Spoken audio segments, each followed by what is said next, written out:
right? And I help people move from fear into heart-based consciousness. And we're talking about the 7 ancient Hermetic principles. And today it's the 5th principle, which is the principle of rhythm. So rhythm is in everything. Everything has its time, everything has its tides, everything has cycles, everything goes up and down. So we can see this. This is a perfect example of as above, so below. We have rhythm in our day. We wake up, we have morning, noon, night. We have the sun rising, the sun setting. In a month, we have our moon cycles, we have our menstrual cycles, we have the planets circling the sun, we have our seasons, we have our astrological cycles.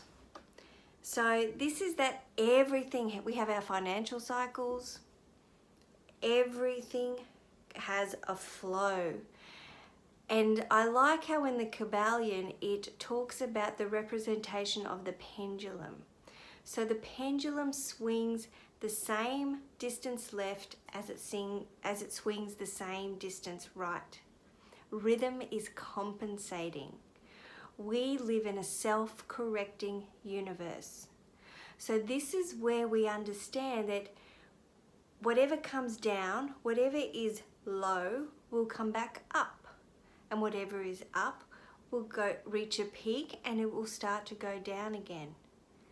When we learn how to work with the rhythm of life, our life is in flow.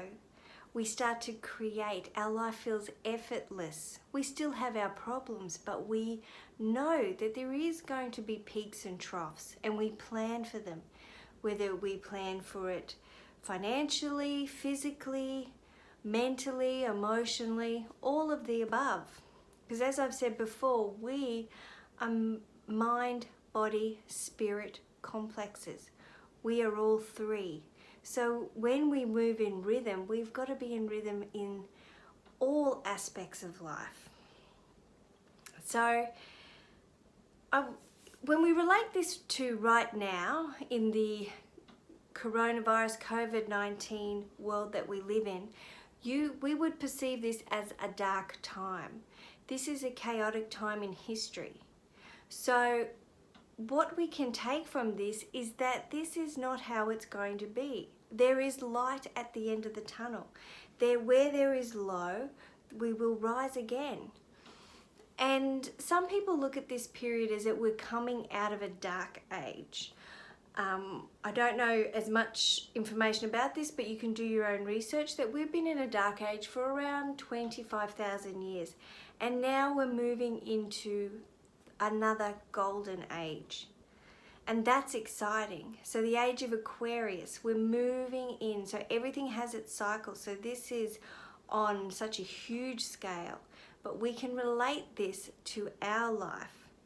And sometimes at the end of cycles, a lot of dense energy arises, a lot of dense, when we're moving out of, for example, an emotional cycle, all those things that were causing us pain will come at once, and then we'll move through them really quickly. And then you make a decision, I'm not going to do that again, or I'm not going to live like that again. And then you move into a new cycle. So when we're at the end of a cycle, there is like a lot of dense energy that comes up at the end. A lot of darkness, a lot of fear, a lot of uncertainty, because whatever lessons we need to learn, they're coming to the surface. So as we're moving into a new age, we need to come into an alignment. We need to find rhythm with the earth. We need to start finding another rhythm, a rhythm where we can see things differently. So we are moving into another age.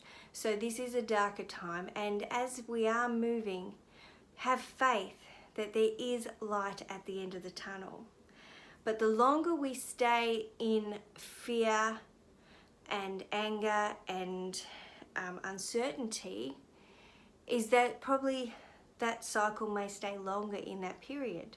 So this is where we need to focus with the other principles and focus our the focus of mentalism, the principle of mentalism, where we can focus on what we want to create, where we look at things that are going to work for us. What do we want out of our new life? Focus on the new age that you want to move into, the new earth, the new normal that you want. So this, and understand that this is possible because it's all in cycles. Everything comes in cycles. And have faith that whatever comes down will come back up. And then during those periods, we can plan. When we're in a low, we can plan for the rise. When we're in a rise, we can plan that there will be a low, but we'll be prepared for it. When we look at our seasons, there's a time for planting seeds, there is a time for letting them grow, and there is time for harvesting and action. And we have to know when to work within those cycles. We need to know when to let something grow, when we need patience. We need to know when action is required. We need to know when nurturing and reflection is required. So when we get into a rhythm, when we get into flow, things start to work out for us. They don't seem so heavy or dense. It's the road of least resistance.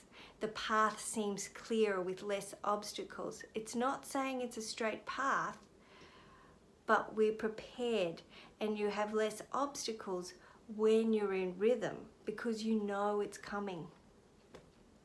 So that's something to think about. And what I want to just reiterate is have faith. Have faith in the future that you want. Have faith that you will come out the other side of darker times, and that we do live in a self-correcting universe, so it doesn't stay in one area, it will swing back.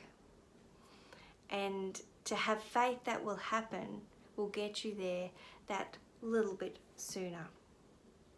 So the challenge today is actually find rhythm in your life.